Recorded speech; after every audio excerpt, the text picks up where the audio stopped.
উনি সফরে বেরিয়েছেন হাদিস কালেকশনের জন্য। প্রচন্ড শীতের রাত, উনি মাগরিবের নামাজ, এশারের নামাজ পড়ে একটা মসজিদে শুয়ে পড়লেন, আর শুয়ে শুয়ে হাদিস পড়তেছেন। কি পড়তেছেন? কথা বলেন। আর মনে মনে ভাবলেন রাতটা মসজিদে কাটায় দিই, ফজরের নামাজ পড়ে আবার বেরোবো। কিন্তু দারোয়ান এসে বলে মসজিদে থাকতে পারবেন না, ওঠেন। দারোয়ান আছে না, কথা কন। আহমদ ইবনে হাম্বল বললেন আমি শুধু রাতটা থাকতে চাই, আমি তো ফজরেরও মুসল্লি, ফজর নামাজ পড়বো তো এই মসজিদে, আমার থাকতে দাও। দারোয়ান তো দেয় না, কেন? মসজিদে থাকার জায়গা না, যান মিয়া। উনি যে আহমদ ইবনে হাম্বল এটা চিনে নাই, থাকতে দেয় না। কি করবে এখন? উনি কাঁথা গুছিয়ে হাদিসের কিতাব নিয়ে কাঁধের মধ্যে ব্যাগ নিয়ে মসজিদ থেকে বের হয়ে গেলেন। কি আর করবেন, প্রচন্ড শীত, আর কাঁপতেছেন বুড়ো মানুষ। পথিমধ্যে দেখলেন বাজার, বাজার একজন খাব্বাস, শাবুন খাব্বাস, যুবক রুটি বিক্রেতা। সে রুটি বিক্রি করে, চুলার মধ্যে রুটি সেকে। সে যে সালাম দিল আসসালামু আলাইকুম, যুবক বলে ওয়ালাইকুম আসসালাম। আহমদ ইবনে হাম্বল বলে যুবক আমার যাওয়ার জায়গা নেই, সফরে বেরিয়েছি, খুব শীতে কষ্ট পাচ্ছি, রাতে যদি তোমার এই চুলা থেকে একটু আগুন পোহাই কোনো সমস্যা? যুবক বলে না না সমস্যা না, আহলান ওয়া সাহলান, খোশ আমদেদ, আসেন আসেন, আপনি আগুন পোহাইলে আমার সমস্যা কি? সুবহানাল্লাহ পড়েন। আল্লাহ শুকরিয়া করে উনি বসলেন আর আগুন পোহাচ্ছেন। আর খেয়াল করলেন যুবক রুটি বানায় আর পরে আস্তাগফিরুল্লাহ, রুটির দলা বানায় পরে আস্তাগফিরুল্লাহ, খামির বানায় আর পরে আস্তাগফিরুল্লাহ, রুটি নিয়ে উনুনের ভিতরে চুলার ভিতরে সেকা দেয় আর পরে আস্তাগফিরুল্লাহ। দোকানদারের কাছে কেউ আসলেই সে রুটি দেয় আর পরে আস্তাগফিরুল্লাহ। ক্রেতার কাছ থেকে টাকা নিয়ে ক্যাশ বক্সে রাখে আর কি পড়ে? আবার রুটি বানানো শুরু করে আর কি পড়ে? খালি এইটাই পড়তেছে। ইমাম আহমদ ইবনে হাম্বল তো অবাক, কিরে এটা আবার কেমন যুবক, খালি আস্তাগফিরুল্লাহ। উনি প্রশ্ন করলেন যুবক ঘটনা কি? আসার পর থেকেই তোমার দেখতেছি তুমি রুটি বানাও, রুটি বিক্রি করো আর পড়ো আস্তাগফিরুল্লাহ, মালাকা ইয়া শাবাব। যুবক বলে আস্তাগফিরুল্লাহ আমার সবচেয়ে বেশি পছন্দের আমল, আমি সবসময় আঠার মতো ইস্তেগফারের সাথে লেগে থাকি আর সবসময় পড়তে থাকি আস্তাগফিরুল্লাহ, আর এর বদৌলতে আল্লাহ আমারে মুস্তাজাবুদ দাওয়া বানিয়ে দিয়েছে। আহমদ ইবনে হাম্বল তো অবাক, আনতা মুস্তাজাবুদ দাওয়া, তুমি মুস্তাজাবুদ দাওয়া রুটিওয়ালা? আমি এত বছর হাদিস পড়াই, আমিও তো মুস্তাজাবুদ দাওয়া না, আর তুমি রুটি বেচো বাজারে, তুমি মুস্তাজাবুদ দাওয়া, তুমি দোয়া করলে সব কবুল হয়ে যায়? যুবক বলে না আনা মুস্তাজাবুদ দাওয়া, আমি আমার জীবনে যত দোয়া করেছি কবুল করে নিয়েছে কে? সব দোয়া কবুল করে নিয়েছে আল্লাহ, একটা দোয়া ছাড়া। কয়টা? আহমদ ইবনে হাম্বলের কৌতূহল, কিউরিসিটি আরো বেড়ে গেল। কি? সব দোয়া কবুল হয়েছে একটা দোয়া ছাড়া। মাযালিকা দুআ ইয়া শাব, কি সেই দোয়া? যুবক এবার বলতে শুরু করলো আমার জীবনে যে দোয়াটা আল্লাহ কবুল করে নাই সেটা হচ্ছে আমি আল্লাহর কাছে অনেক চেয়েছি, অনেক দোয়া করেছি যে আল্লাহ শুনেছি এই জামানার সবচেয়ে বড় মুহাদ্দিস, তার নাম নাকি ইমাম আহমদ ইবনে হাম্বল। আল্লাহ তোমার কাছে আমার চাওয়া আমি যেন এই ইমাম আহমদ ইবনে হাম্বলের দেখে মরতে পারি, আমি যেন ইমাম আহমদ ইবনে হাম্বলের হাতে হাত রেখে মুসাফা করতে পারি আর তার কপালে একটা চুমু এঁকে দিতে পারি। আহমদ ইবনে হাম্বল আবেগপ্রবণ হয়ে গেলেন, চোখের পানি ছেড়ে দিলেন, বললেন যুবক তোমার এই দোয়াটাও কবুল হয়ে গিয়েছে। আহমদ ইবনে হাম্বলের দেখা সাক্ষাৎ পাওয়ার জন্য আহমদ ইবনে হাম্বলের বাড়িতে তোমার যাওয়ার দরকার নাই, আহমদ ইবনে হাম্বল তোমার দরবারে ছুটে এসেছে। আনা আহমদ ইবনে হাম্বল মুহাদ্দিসুদ দাহর, আমি নিজেই আহমদ ইবনে হাম্বল। যুবক চোখের পানি ছেড়ে দেয়, আহমদ ইবনে হাম্বল চোখের পানি ছেড়ে দেয়। যুবক চিৎকার মেরে ইমাম আহমদ ইবনে হাম্বলকে জড়িয়ে ধরে, হাতে হাত রেখে মুসাফা করে, কপালের মধ্যে চুমু খায় আর আল্লাহর শুকরিয়া করে বলে ও ইমাম আসলে এই দোয়াটাও আল্লাহ আজকে কবুল করে নিল। বিশ্বাস হয় সবসময় ইস্তেগফার করলে আপনার দোয়াগুলোর এইভাবে কবুল করে নিবে কে? এই পাঁচটা জিনিস পাবেন সবসময় যদি ইস্তেগফারের সাথে লেগে থাকেন। রাজি আছেন তো? এজন্য বিশ্বনবী সব সময় নামাজে সালাম ফেরানোর পরে পড়তেন আস্তাগফিরুল্লাহ। কি পড়তেন? 3 বার পড়তেন আস্তাগফিরুল্লাহ, আস্তাগফিরুল্লাহ, আস্তাগফিরুল্লাহ। পড়তে রাজি আছেন? ইস্তেগফারের অনেকগুলো আলফাজ আছে, সবচেয়ে ছোট ইস্তেগফার হচ্ছে এটা আস্তাগফিরুল্লাহ, আস্তাগফিরুল্লাহ। আরো আছে আস্তাগফিরুল্লাহ আল্লাযী লা ইলাহা ইল্লা হুয়াল হাইয়ুল কাইয়্যুম ওয়া আতুবু ইলাইহি। বিষ্ণু বলেন এই ইস্তেগফারটা যদি কেউ পড়ে, আর তাওয়াল্লি মিন ইয়াউমিজ জাহাফ, যুদ্ধের ময়দান থেকে পালিয়ে আসা কবিরা গুনাহ। কি গুনাহ? কাফেরদের সাথে যুদ্ধ, আমি তাগড়া যুবক, তলোয়ার নিয়ে নেমেছি, আমার দেহের এক ফোঁটা রক্ত থাকা পর্যন্ত আমি যুদ্ধ চালিয়ে যাব, আমি ফিরে আসতে পারবো না, আইনটা কার? ফিরে আসলে কবিরা গুনাহ। বিশ্বনবী বলেন যুদ্ধের ময়দান থেকে ফিরে এসেছে এরকম কবিরা গুনাহ অবলম্বনকারীও যদি আস্তাগফিরুল্লাহ আল্লাযী লা ইলাহা ইল্লা হুয়াল হাইয়ুল কাইয়্যুম ওয়া আতুবু ইলাইহি পড়ে, ওই কবিরা গুনাহকারীকেও ক্ষমা করে দিবে কে? পড়তে রাজি আছেন তো? আবার সাইয়েদনা আবু বকর বললেন, ইয়া রাসূলুল্লাহ আল্লিমনি দুআআন আদউ বিহি ফি সালাতি, এমন দোয়া আপনি আমারে শিক্ষা দেন যে এই দোয়াটা আমি নামাজে পড়তে পারি। বিশ্বনবী বললেন, পড়ো আল্লাহুম্মা ইন্নী যালামতু নাফসি যুলমান কাসীরান ওয়া লা ইয়াগফিরুয যুনুবা ইল্লা আনতা ফাগফিরলি মাগফিরাতাম মিন ইনদিক ইন্নাকা আনতাল গফুরুর রহিম। সুবহানাল্লাহ পড়ে, এটাও ইস্তেগফার। আমরা এটার বলে দোয়া মাসুরা, সালাম ফেরানোর আগে পড়ি না? যেখানেই ক্ষমা চাওয়ার কথা আছে ওইটারই কি বলে? ইস্তেগফার। আল্লাহুম্মা ইন্নী যালামতু নাফসি, আল্লাহ জুলুম করেছি, যুলমান কাসীরা, অনেক জুলুম, ওয়ালা ইয়াগফিরুয যুনুবা ইল্লা আনতা, তুমি ছাড়া এই গুনাহ ক্ষমা করার তো কেউ নাই। ফাগফিরলি মাগফিরাতাম মিন ইনদিক, তোমার দয়ায় আমারে ক্ষমা করে দাও। ইন্নাকা আনতাল গফুরুর রহিম, তুমি হলা ক্ষমাশীল। ঠিক কি না? এটাও ইস্তেগফার, এটাও পড়বেন।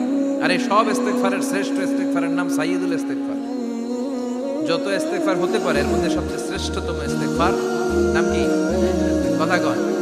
বুখারীর বর্ণনা, শাদ্দাদ ইবনে আউস রাদিয়াল্লাহু তাআলা আনহু বর্ণনা করেন, এই সাইয়্যিদুল ইস্তেগফার দিনের বেলা যে পড়বে ওই দিনে মারা গেলে সে জান্নাতি। এই সাইয়্যিদুল ইস্তেগফার রাতের বেলা যে পড়বে ওই রাতে যদি ইন্তেকাল হয় ওই লোকটা জান্নাতি। মুখস্থ আছে না? কার কার মুখস্থ? হাত তুলেন। মাশাআল্লাহ, তাবারাকাল্লাহ, মাশাআল্লাহ, মাশাআল্লাহ। আর যাদের নাই তাদের হোমওয়ার্ক, তাদের আল্লাহুম্মা আনতা রাব্বি লা ইলাহা ইল্লা আনতা খালাকতানি ওয়া আনা আবদুক ওয়া আনা আলা আহদিকা ওয়া ওয়া'দিকা মাস্তাতা'তু আউযু বিকা মিন শাররি মা সানা'তু আবু'ু লাকা বিনি'মাতিকা আলাইয়া ওয়া আবু'ু লাকা বিযামবি ফাগফিরলি ফাইন্নাহু লা ইয়াগফিরুয যুনুবা ইল্লা আনতা। সুবহানাল্লাহ পড়েন। আজকে রাতে পড়ছেন, মারা গেলে জান্নাতি। চিল্লায় পড়েন না আল্লাহু আকবার।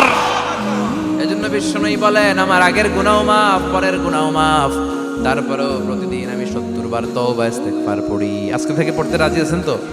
বেশি বেশি ইস্তেগফার পড়া যাবে না? একটু প্রাণ খুলে দিল খুলে আওয়াজ করে পড়েন তো আস্তাগফিরুল্লাহ। আর জোরে পড়েন আস্তাগফিরুল্লাহ। আবার সবাই পড়েন আস্তাগফিরুল্লাহ। সব সময় তওবা ইস্তেগফার যারা পড়ে তাদেরকে পছন্দ করে কে? সব সময় জিকির করে করে জিহ্বাটারে যারা ভিজিয়ে রাখে তাদেরকেও পছন্দ করে কে? আল্লাহ বলেন ওয়াজকুর রাব্বাকা ফি নাফসিকা তাদাররুআন ওয়া খীফাতান ওয়া দুনাল জাহরি মিনাল কওলি বিল গুদুবি ওয়াল আসাল ওয়া লা তাকুন মিনাল গাফিলিন। সুবহানাল্লাহ পড়েন। আল্লাহ বলেন ওয়াজকুর রাব্বাকা ফি নাফসিক, আল্লাহরে মনে মনে ডাকো। তাদাররুআন ওয়া খীফা, আল্লাহর জিকির করতে আল্লাহ বলেছেন ফি নাফসিক। বুঝতেছেন না অর্থ? ফি নাফসিকা, মনে মনে আল্লাহর জিকিরটা করো। তাদাররুআন ওয়া খীফা, তাদাররুআ মানে বিনয়ের সাথে, with full of humility, submission and humbleness, বিনয়ের সাথে আল্লাহর ডাকো। ওয়া খীফা, গোপনে গোপনে ডাকো। দুনাল জাহারি মিনাল কওল, চিৎকার চেঁচামেচি করে ডেকো না। কার কথা? আওয়াজ করে জিকির করো না। এই যে আমরা মাহফিলে লা ইলাহা ইল্লাল্লাহ জিকির করে, এটা তালিম। উদ্দেশ্য কি? তালিমের জন্য আওয়াজ করে জিকির জায়েজ আছে, কিন্তু ব্যক্তিগত জিকিরের যে ইবাদতটা এটা আস্তে আস্তে হইতে হবে, এটা ভদ্রভাবে হতে হবে, চিল্লাচিল্লি করে নয়। আবার তালিমের জিকির ওইটাও ভদ্রভাবে। ইন্নাল্লাহা জামিল ইউহিব্বুল জামাল, আমার আল্লাহ সুন্দর, আমার আল্লাহর জিকিরের মধ্যেও সৌন্দর্য আছে না নাই? কিন্তু এদেশে জিকিরের ভেতরে লাফালাফি আছে না নাই? বেশি না কম? কি বসেন বসেন, হ্যাঁ বসে যান তো, অনেক ধরনের আছে জিকির। হ্যাঁ বসেন বসেন, বসে যান। হ্যাঁ হাইবার আলী, এটা কি আবার জালালি? তো এই যে ইন্নাল্লাহা জামিল ইউহিব্বুল জামাল, আমার আল্লাহ সুন্দর, আমার আল্লাহর জিকিরের মধ্যেও সৌন্দর্য আছে না নাই? তালিমের উদ্দেশ্যে সবাই মিলে জিকির করা যায়, কিন্তু চিল্লাফাল্লা করা যাবে না, লাফালাফি করা যাবে না, মাথা ডানে বায়ে ঝোলানো যাবে না, ঠিক কি না? কিন্তু লাফালাফির জিকির আছে না নাই? লাফাইতে লাফাইতে, হ্যাঁ, গাছের আগায় বাঁশের আগায়, আবার যিনি জিকির পরিচালনা করে ওনার কান্দে যাই ওঠে, আছে না নাই? বিশ্বনবী সাহাবাদের নিয়ে জিকির করছেন, সাহাবারা লাফাতে লাফাতে খেজুর গাছের আগায়, হাদিসে আছে না এটা? বিশ্বনবী সাহাবাদেরকে নিয়ে জিকির করছেন, লাফাতে লাফাতে আবু বকর বিশ্বনবীর কান্দের উপরে, আছে হাদিসে আছে। এটা জিকির নয়। কি সুন্দর দেখেন, ইসলাম বোঝা কত সহজ। ওয়াযকুর রাব্বাকা ফি নাফসিকা তাদাররুআ ওয়া খাইফা, গোপনে জিকির করো, ভদ্রতার সাথে বিনয়ের সাথে জিকির করো। ওয়ালা তাকুম মিনাল গাফিলিন দুনাল জাহারি মিনাল কওল, চিৎকার চেঁচামেচি করে জিকির করো না। যারা চিকফাল দিয়ে হই হই হই হই করে, আছে না? হই হই হই হই হই হইয়ের ভিতরে আল্লাহর নাম আছে, হ্যাঁ? এই যে হুই হাই হুই হাই, এই স্টাইলের যে জিকির, এটার ভিতরে আমার আল্লাহর নাম আছে? আল্লাহর নাম যদি না থাকে ওইটা জিকির হবে? কথা বলেন। বিষ্ণু বললেন, খবরদার, চিৎকার চেঁচামেচি করে লাফালাফি করে যারা জিকির করে এরা মনে করে আল্লাহ কানে শোনে না। কথা বলেন। আপনি গোপনেও আল্লাহর ডাকলে আপনার ডাকে সাড়া দিবে কে? এজন্য রাব্বুল আলামিন বলেন, ফাযকুরুনি আযকুরকুম ওয়াশকুরুলি ওয়ালা তাকফুরুন। বান্দা আমার জিকির তোমরা করো, আমিও তোমাদের জিকির করব, ঠিক কি না? আমরা যদি আল্লাহর জিকির করি, আমাদেরও জিকির করে কে? সুবহানাল্লাহ কইবেন না? আমরা আল্লাহর জিকির করে, আল্লাহ নাকি আমাদের জিকির করে, জানো তো কথা এটা। আবার হাদিসে কুদসিতে আল্লাহ বলেন, ফাইন যাকারানি ফি নাফসি যাকারতুহু ফি নাফসি। আমার বান্দা যদি একা একা আমার জিকির করে, আমি আমার বান্দারে একা একা স্মরণ করি। ওয়া ইন যাকারানি ফি মালাইন যাকারতুহু ফি মালাইন খায়রিম মিনহু। এরকম মহা সম্মেলন করে যদি কেউ আমি আল্লাহর জিকির করে, আমি এর চেয়েও বড় মহা সম্মেলন ফেরেশতাদেরকে নিয়ে করে আমার বান্দারে স্মরণ করি। ওয়া ইন তাকাররাবা ইলাইয়া শিবরান তাকাররাবতু ইলাইহি যিরাআন। আমার বান্দা যদি আমার দিকে এক বিঘত আসতে চায়, আমি আমার বান্দার দিকে এক হাত এগিয়ে যাই। আমার বান্দা যদি আমার দিকে এক হাত আসতে চায়, আমি আমার বান্দার দিকে দুই হাত যাই। ওয়া ইন আতানি ইয়ামশি আতাইতুহু হারওয়ালা। আমার বান্দা যদি আমার দিকে হেঁটে হেঁটে আসতে চায়, আমি আমার বান্দার দিকে দৌড়ে দৌড়ে যাই। সুবহানাল্লাহ পড়েন। এজন্য বিশ্বনবী বলেন, লা ইয়াজালু লিসানুকা রাতবাম মিন যিকরিল্লাহ। আল্লাহর জিকির দিয়ে জিহ্বাটারে ভিজিয়ে রাখবা। কার কথা? চিল্লায় বলেন, কার কথা? সবসময় আল্লাহর জিকির করতে রাজি আছেন তো? সবচেয়ে শ্রেষ্ঠ জিকির বিশ্বনবী বললেন, আফদালুজ যিকরি লা ইলাহা লা ইলাহা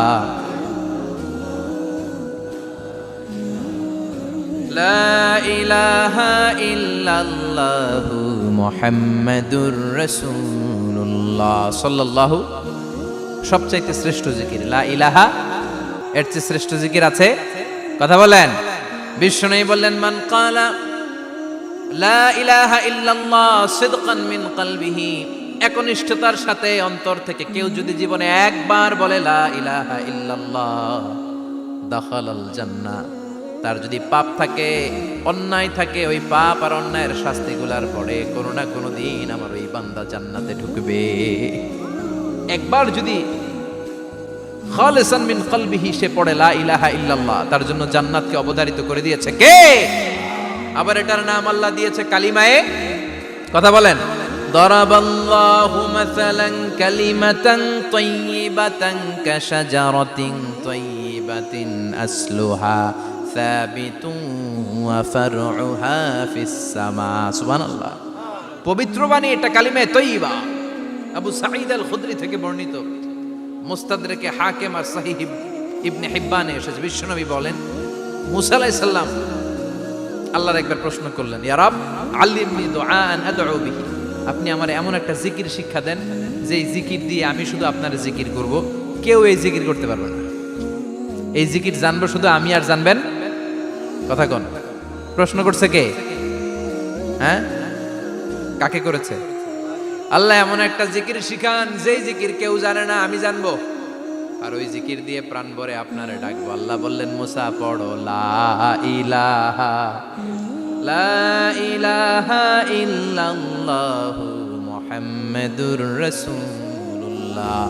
মুসা আলাইহিস সালাম বললেন, আল্লাহ চাইলাম কি, কইলেন কি? লা ইলাহা তো জাতীয় জিকির, এটা তো আন্তর্জাতিক জিকির, এটা জানে না এমন কেউ নাই। এমনকি হিন্দু ভাইরাও জানে। কথা কন আল্লাহ, আমি তো চাইছিলাম এক্সক্লুসিভ, আমার জন্য স্পেশাল, এর চেয়ে সুন্দর আর কেউ জানবে না। এত সুন্দর একটা জিকির আপনি দিবেন, এটা আমি ডাকবো আপনারে আর আপনি শুনবেন। আল্লাহ বললেন, মুসা এর চেয়ে দামি আমার কাছে নাই। লাউ তাদউ লা ইলাহা ইল্লাল্লাহ ফি কাফা, লা ইলাহা রে যদি মুসা এক পাল্লায় রেখে দাও, ওয়াস সামাওয়াতু সাবউ ওয়াল আরদিন, সাত আকাশ সাত জমিন যদি আরেক পাল্লায় রেখে দাও, লা ইলাহা এক পাল্লায়, সাত আকাশ সাত জমিন আরেক পাল্লায় ওজন যদি দাও, লা রাজাহাত কাফাতু লা ইলাহা ইল্লাল্লাহ, মুসা দেখবা মুহূর্তের মধ্যে লা ইলাহা ইল্লাল্লাহর পাল্লা ভারী হয়ে গেছে। সাত আকাশ সাত জমিন এক পাল্লায়, শুধু লা ইলাহা ইল্লাল্লাহ আরেক পাল্লায়, মুহূর্তে লা ইলাহার পাল্লাটারে ভারী করে দিবে কে? এটা বিপ্লবী বাণী। আমরা এটার ভিক্ষার মধ্যে লাগাইছি। এখন ভিক্ষা করার সময় লা ইলাহা আছে না নাই? একটা টাকা দিয়া যান, আমি গরিব ইনসান আর সমান, একটা টাকা দিয়া যান, আমি গরিব ইনসান, আছে না নাই? জুমার নামাজের সময় ভিক্ষা করে, একটা টাকা দিয়া যান, আর লা ইলাহার জিকির লগে আছে না নাই? এটা আমরা ভিক্ষার জিকির বানাইছি। এটা তো বিপ্লবী বাণী। এই বাণীর পক্ষে যারা, তারা ন্যায় আর সত্যের পক্ষে চিল্লায় বলেন ঠিক কিনা? এই বাণীতে যারা বিশ্বাস করে, তারা এক আল্লাহর সামনে মাথা নত করে দেয়। গোটা পৃথিবীর কোন শক্তির সামনে ওই মাথা নত হয় না, ঠিক কিনা? এই লা ইলাহা যারা আমরা মানি, আল্লাহ ছাড়া কারো সামনে মাথা নত করব? কোন শক্তি আমাদের মাথা নত করাতে পারে? এই কালেমার আন্দোলন যারা করে, তারা আল্লাহ ছাড়া পৃথিবীর কাউরে ভয় পায় না। আর তারা চায় কালেমার পতাকা পৃথিবীর মধ্যে যেন পথ করে উড়ে, ঠিক কিনা? বাংলার জমিনে কালেমার পতাকা উড়ুক, আমরা চাই কি চাই না? কোনো একদিন এ দেশের আকাশে কালিমার পতাকা উড়বে, সেদিন সবাই খোদাই বিধান পে দুঃখ বেদনা ভুলবে। কোনো একদিন এ দেশের আকাশে কালিমার পতাকা উড়বে, সেদিন সবাই খোদাই বিধান পে দুঃখ বেদনা ভুলবে। চিৎকার করে বলেন ঠিক কিনা? এই কালেমার সমাজ যদি হয়, ওই সমাজে কেউ লাঞ্ছিত হবে না, ওই সমাজে কোনো নারী নিগৃহীতা হবে না, ওই সমাজের কোনো কাজের মেয়েরা ধর্ষিত হবে না, ওই সমাজে দুর্নীতি থাকবে না, ঘুষ থাকবে না, চাঁদাবাজি থাকবে না, টেন্ডারবাজি থাকবে না। সমাজটারে শান্তি দিয়ে সমৃদ্ধ করে দিবে কে? এজন্য সব সময় জিকির করতে হবে একজনের, চিল্লায় বলেন তিনি কে? শ্রেষ্ঠ জিকির হচ্ছে লা ইলাহা। করতে রাজি আছেন? সব সময় জিকিরটা করতে রাজি আছেন? Every night and every day, every night and every day, never forget to say la ilaha illallah, never forget to say la ilaha illallah. পড়েন, every night and every day, every night and every day, never forget to say la ilaha illallah, never forget to say la ilaha illallah, never forget to say la ilaha illallah. When you're walking down the street, use your time and repeat, and say in every heartbeat la ilaha illallah. When you're walking down the street, use your time and repeat, and say in every heartbeat La ilaha illallah.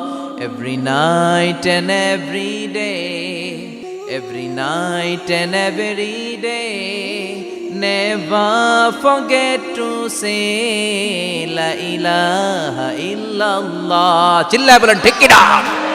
দিনে রাতে যে কোনো মুহূর্তে আমাদের জিহ্বার মধ্যে থাকবে কি? কথা বলেন, জিহ্বায় থাকবে কি?